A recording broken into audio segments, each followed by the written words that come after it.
Mariano vieron un ejemplo de Gauss sin pivoteo. Bien, ahora vamos a ver un ejemplo con pivoteo total.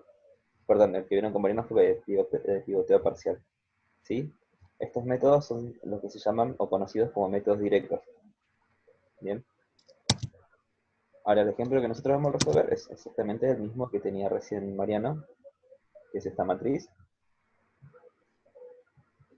Bien. Si ustedes recuerdan la teoría, eh, hay un teorema que nos dice que si la matriz es estrictamente diagonal dominante, la eliminación gaussiana se puede realizar sin intercambio ni de filas ni de columnas. Bien, entonces, en este caso, lo primero que vamos a hacer es analizar si la matriz es estrictamente diagonal dominante o no. Eh, Seguramente se acuerdan cuando vieron en la teoría que si era estrictamente diagonal dominante, la suma en valor absoluto de los elementos de una fila excluyendo a la diagonal, tiene que ser mayor a ese valor de la diagonal. ¿Sí? Bien, entonces, en este caso, vemos que el valor absoluto de menos 2 es menor a la suma de los otros elementos de la fila, así que ya en la primera instancia se puede ver que no es estrictamente diagonal dominante. En la segunda fila se cumple, pero igual, o sea, lo verifico ya por verificar, porque si una no se cumple, ya directamente se dice que la matriz no va a ser estrictamente diagonal dominante. Bien, entonces, no puedo aplicar este teorema, ¿bien? O sea que voy a tener que aplicar una eliminación gaussiana intercambiando filas y columnas para encontrar la solución eh, de este sistema de ecuaciones.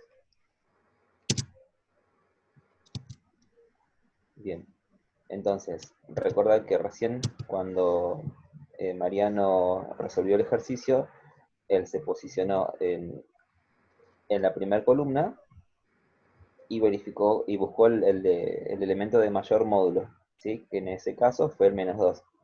Bien, en este caso vamos a buscar el elemento de mayor módulo, pero en toda la matriz de coeficientes. Bien, o sea que en la matriz de coeficientes, si yo analizo, el elemento de mayor módulo va a ser el 5. Bien, está en la posición fila 2, columna 2. Entonces yo lo que tengo que hacer en este método es, a través de permutaciones de filas y columnas, llevar a ese elemento, al de mayor módulo, a la posición de la diagonal, en la diagonal principal. Bien, en este caso yo tendría que llevar al 5 al que esté en la posición 1, 1, primer elemento de la diagonal. Yo tengo que intercambiar filas y columnas para conseguir ese objetivo. Bien, a este elemento, al 5, lo vamos a llamar elemento pivote o pivote. Bien, entonces para cumplir ese requisito, yo lo que debería hacer en primera instancia sería a la fila 2 la debería cambiar a la fila 1 y en la fila 1 a la fila 2, ¿sí? O sea, intercambiar la fila 1 por la fila 2. Y luego para eso tenemos que cambiar la columna 2 con la columna 1. Bien, y ahí con estos cambios de estas permutaciones en las filas y la columna, logro que el elemento pivot esté en el primer elemento de la diagonal principal. Ahora, una cuestión que hay que tener cuidado, y mucho cuidado, es que nosotros cuando intercambiamos filas, básicamente lo que hacemos es intercambiar ecuaciones. O sea, una ecuación para arriba, una ecuación para abajo, y nada más. Eso no nos va a influir en nada. Pero cuando intercambiamos columnas, en este caso, la primera columna en el sistema original representaba la variable x1. La segunda columna representaba la variable x2 y la tercera a x3.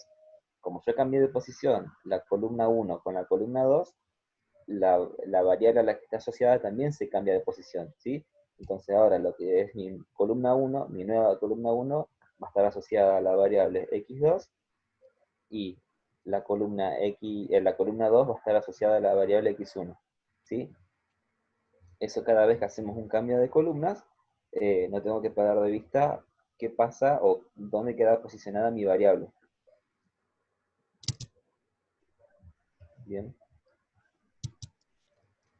Ahora, básicamente resuelvo el sistema hago la triangulación con el primer elemento anulo el de la siguiente fila, ¿sí? Exactamente como explicó Mariana en su ejemplo, defino mi coeficiente m y hago la fila 2 para anularla, tengo que sumarle la fila 1 multiplicada por este factor, ¿sí? Eh, en realidad, acá me confundí con el signo, porque sería F2 menos F1 por el M, ¿bien? De esa manera, hago 0 el primer elemento que está abajo en la primera columna, y bueno, y los demás me van a quedar con el resultado que quede. Hago lo mismo, hago 0 el elemento de la primera columna, el último elemento, y aplico la misma operación para las siguientes filas. ¿Bien? De esa manera ya tengo esta columna, anulo las componentes de la columna. ¿Sí? El siguiente paso de la triangulación sería hacer 0 el elemento que es igual a 0,2. ¿Bien? Ahora, el siguiente paso de este ejercicio va a ser tomar la submatriz que queda sin considerar la primera fila y la primera columna, ¿sí? Que ahí está el pivot de mayor valor. Entonces, de esta nueva submatriz que me queda, yo tengo que buscar otra vez el de mayor módulo. En este caso, el de mayor módulo va a ser el elemento que está en la fila 2, columna 3. ¿Bien? Entonces, mi siguiente objetivo va a ser que este valor esté en la posición 2, 2. ¿Sí? O sea que yo necesito que este valor pase a estar en la diagonal principal ocupando el segundo lugar. Lo mismo. Para hacer eso, lo que tengo que hacer es, en este caso, intercambiar fila no es necesario porque ya está en la fila indicada. Lo único que tendría que hacer es cambiar la posición de la columna. Bien. Lo que yo debería hacer ahora es cambiar la posición de la columna 3 con la columna 1. Bien. Recuerden también que en este cambio lo que también se van a cambiar el orden de las variables. ¿Bien? Si se fijan ahora, voy a tener que la primera columna está asociada a x2, la segunda columna a x3 y la tercera columna está asociada a x1. ¿Bien? Y como quería, como buscaba, el elemento de mayor módulo de esa submatriz que se generó está en la diagonal principal. Bien, ahora exactamente como hicimos con el elemento anterior, lo que yo tengo que conseguir ahora es que este valor, el de abajo, el 0,1, se transforme en 0. Bien, entonces para eso voy a calcular el coeficiente en m y a través de la combinación de la fila 2 con la fila 3, anulo el elemento de la columna, ¿sí? Y me va a quedar ese valor. De esta manera ya tengo la matriz triangulada. ¿Bien? Entonces simplemente con un procedimiento de sustitución hacia atrás, encuentro el resultado de cada una de las variables. Acá si se fijan, como lo indicó Mariano, yo trabajé con, en este caso, 4 cifras significativas, redondeando los resultados. ¿Bien? Justamente para poder ver el error que se comete en el método, propio del método y propio del redondeo de decimales.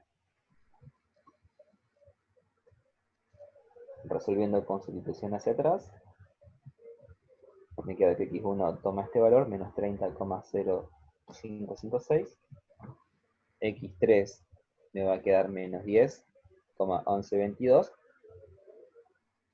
y por último, x2 me va a quedar menos 15,0559. Es muy importante que tengan en cuenta las variables, la posición en la que encuentran las variables, ¿sí?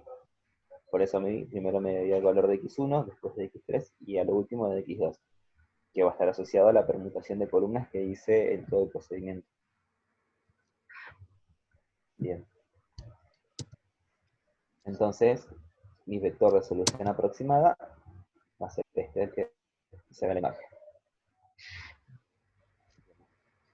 Ahora, si nosotros queremos calcular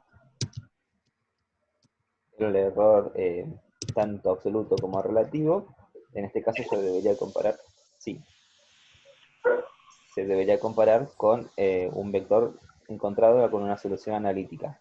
Bien, acá vemos que el vector de una solución analítica y la aproximada difieren en un par de decimales. ¿Sí? Obviamente que esa variación se debe a los redondeos de los decimales y a la utilización de cifras significativas entre medio de las operaciones, como en la aproximación del método. Como vieron recién con Mariano, el error absoluto relativo va a ser igual a la diferencia, a la norma infinita de la diferencia de el vector de la solución analítica menos la solución aproximada dividido la norma infinita de el vector de solución analítica.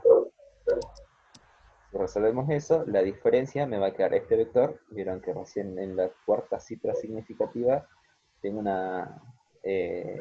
tengo los valores de la variación, o sea, es tan chica la diferencia que recién se puede apreciar a la cuarta cifra significativa.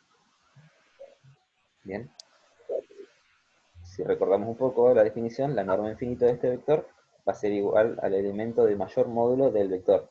En este caso, el del vector que me generó en el denominador va a ser igual a 0,0006 y el del denominador va a ser igual a 30,0562.